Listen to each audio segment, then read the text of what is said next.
Hello दोस्तों, नमस्कार। मैं हूं सत्यम और आपका फिर से एक नए वीडियो में बहुत बहुत स्वागत करता हूं। दोस्तों, अभी मैं इस वक्त बनारस के सारनाथ में स्थित हूं और सारनाथ में जितने भी टूरिस्ट पॉइंट हैं मैं आपको कवर कराऊंगा।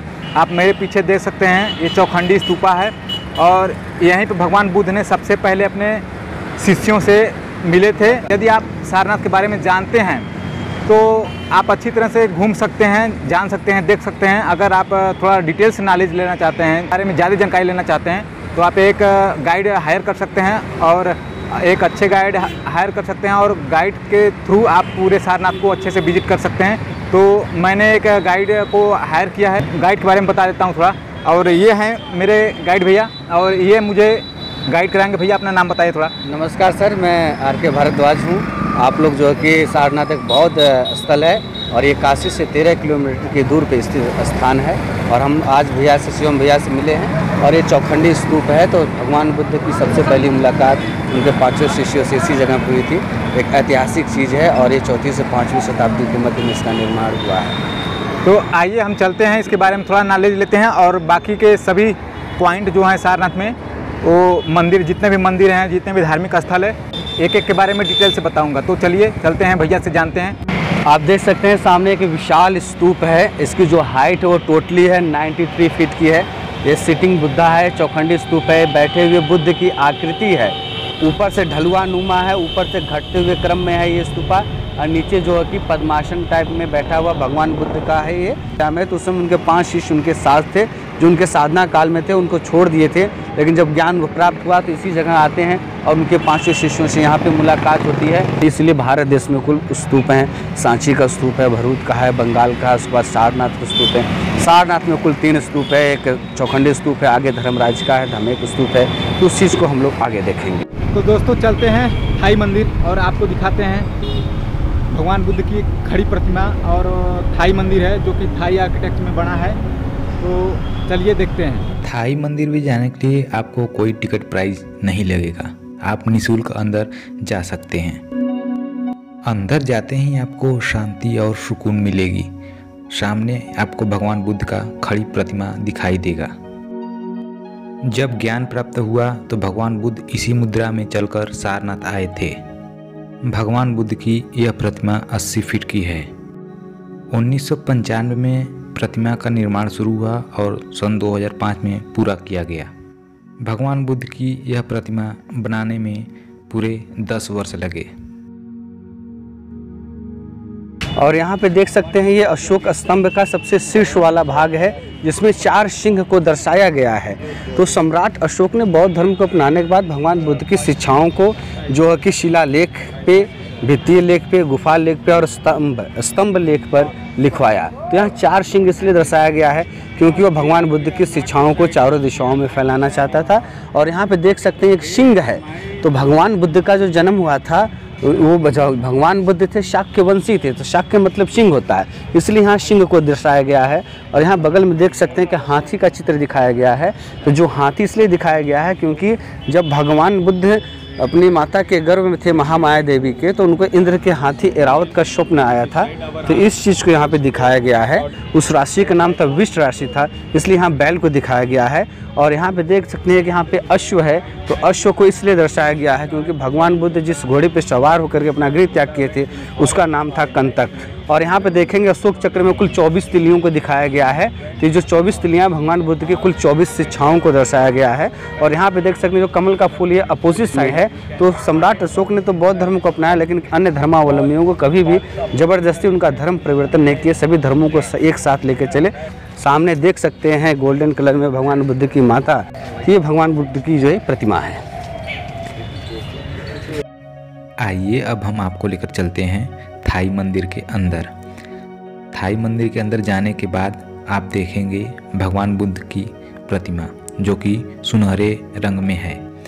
यह प्रतिमा भगवान बुद्ध के अभय मुद्रा की प्रतिमा है और ये सफ़ेद संगमरमर की बनी मूर्ति भगवान बुद्ध की धर्म चक्र परिवर्तन मुद्रा में बैठे हुए हैं।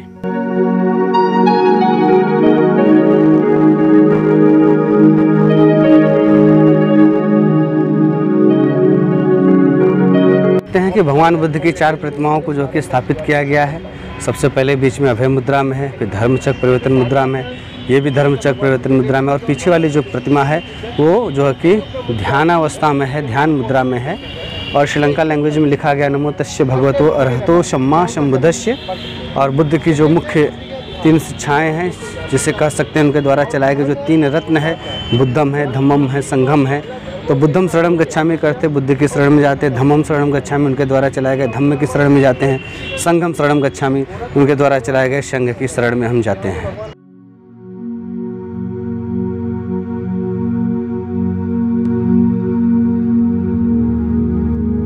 अभी हम जा रहे हैं मूलगंध कुटी विहार मंदिर, जो कि आप हमारे सामने देख रहे हैं। भगवान बुद्ध को समर्पित यह मंदिर बहुत ही खास है। इस मंदिर के नीचे भगवान बुद्ध की अस्थियां रखी हुई हैं। ये जो सामने स्टैचू है ये अनागारिक धर्मपाल जी की है, जिनको द्वितीय बुद्ध कहते हैं। और इसी मंदिर के अंदर जो है कि भगवान बुद्ध के अवशेष को रखा गया है, जो उसके गर्भगृह में रखा गया है, जो हर एक कार्तिक पूर्णिमा के दिन सामान्य लोगों के लिए निकाला जाता है। लोग उसका दर्शन करते हैं, तो हम लोग मंदिर में जाकर के उस चीज़ को देखेंगे। सफ़ेद संगमरमर से बनाया प्रतिमा सम्राट अशोक का है।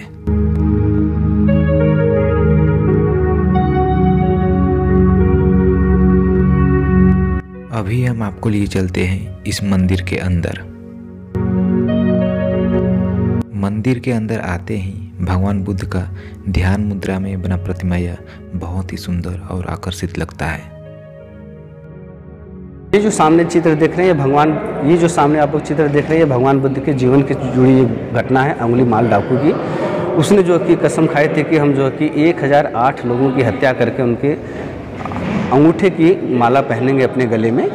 तो भगवान बुद्ध जो कि 1007वें व्यक्ति थे। जब ये जाते हैं, श्रावस्ती की घटना है, तो उनका प्रवचन सुनने के लिए कोई नहीं आता, क्योंकि इसका अंगुलीमाल डाकू का बहुत भय था। तो भगवान बुद्ध उससे मिलने जाते हैं और कहते हैं कि जो है कि भगवान बुद्ध रास्ते में जाते रहते हैं, तो अंगुलीमाल पीछे से कहता है कटार लेकर अपना ठहर जाओ। तो बुद्ध ठहरते नहीं हैं, आगे बढ़ते हैं। तो कहते हैं कि तुमको मुझसे डर नहीं लगता है?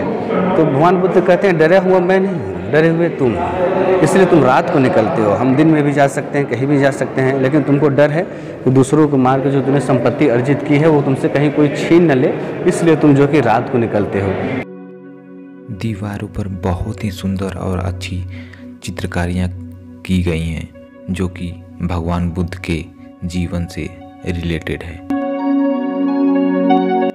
इन चित्रकारियों में भगवान बुद्ध के जन्म से लेकर उनके ज्ञान प्राप्ति तक और मरणोपरांत तक चित्रकारी दर्शाई गई हैं, आप देख सकते हैं। अब हम आपको लेकर चलते हैं बोधि वृक्ष पर, जहां भगवान बुद्ध ने अपने 5 शिष्य को बैठकर ज्ञान का उपदेश दे रहे हैं। आप बहुत ही अच्छी तरीके से देख सकते हैं।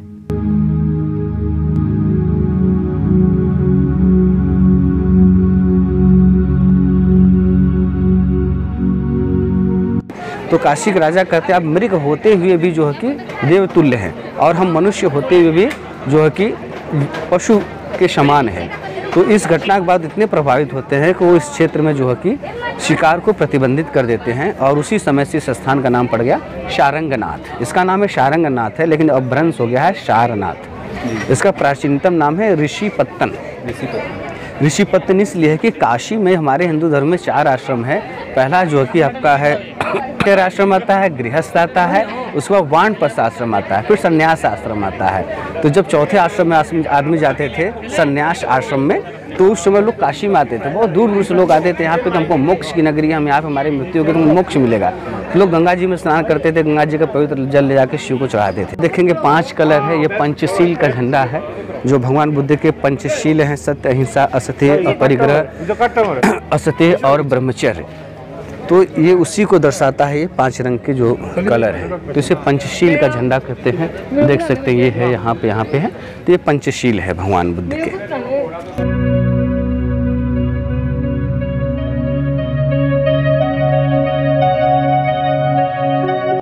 आइए आपको दिखाते हैं प्रे व्हील, ताम्रपत्र से बना यह प्रे व्हील घड़ी के दिशा में घुमाने पर इसे ऊर्जा की अनुभूति प्राप्त होती है। सारनाथ में यह पूरे 70 प्रे व्हील एक कतार में लगाए गए हैं, जिसे घुमाने पर आपकी मनोकामना पूर्ण हो जाती है।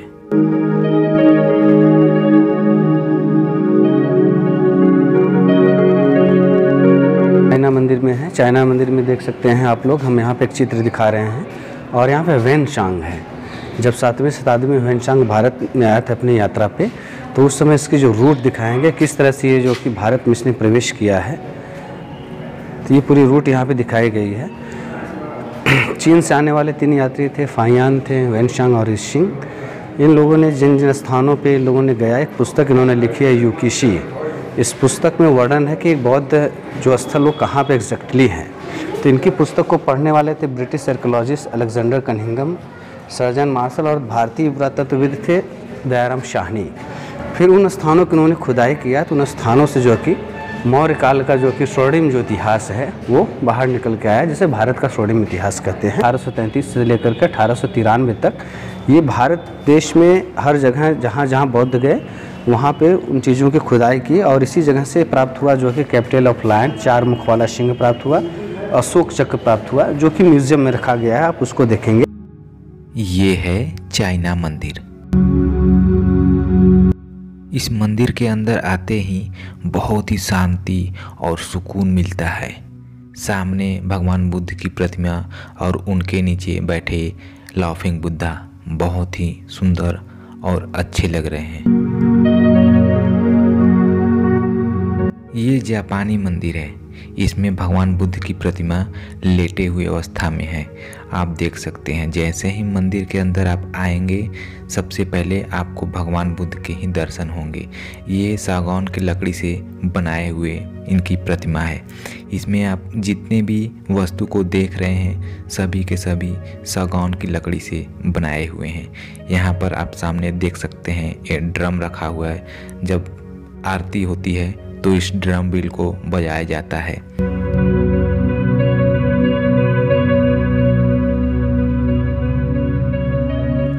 और भगवान बुद्ध की लेटे हुए प्रतिमा बहुत ही सुंदर दिख रहा है।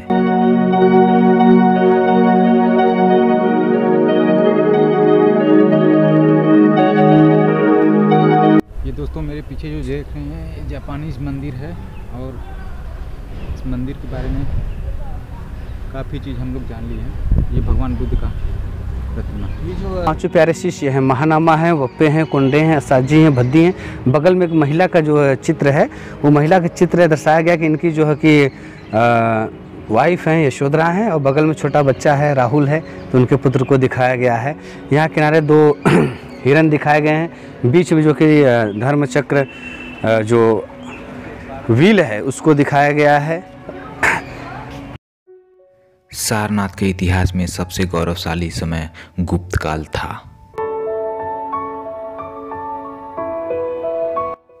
उस समय यह मथुरा के अतिरिक्त भारत के कला का सबसे बड़ा केंद्र था।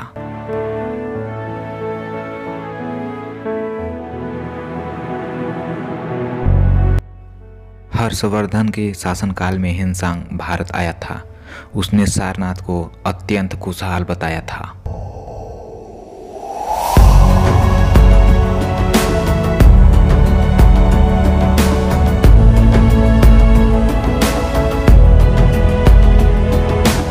इसके बाद समय बीतता गया और एक आताताई आक्रमणकारी महमूद गजनवी 1017 ईस्वी में वाराणसी आक्रमण के समय सारनाथ का विनाश कर दिया, सभी स्तंभों को तोड़ गिराया।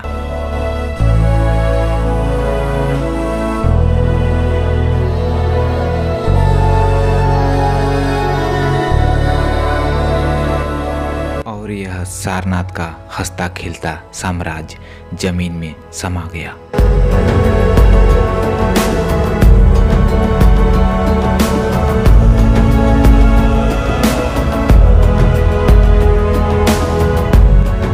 साल 1905 ईस्वी में पुरातत्व विभाग ने यहाँ पर खुदाई का काम प्रारंभ किया।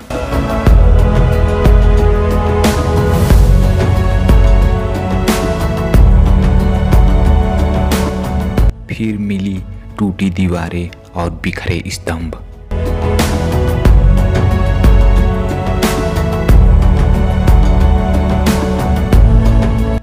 वर्तमान में सारनाथ एक तीर्थ स्थल और पर्यटन स्थल के रूप में लगातार वृद्धि की ओर अग्रसर है।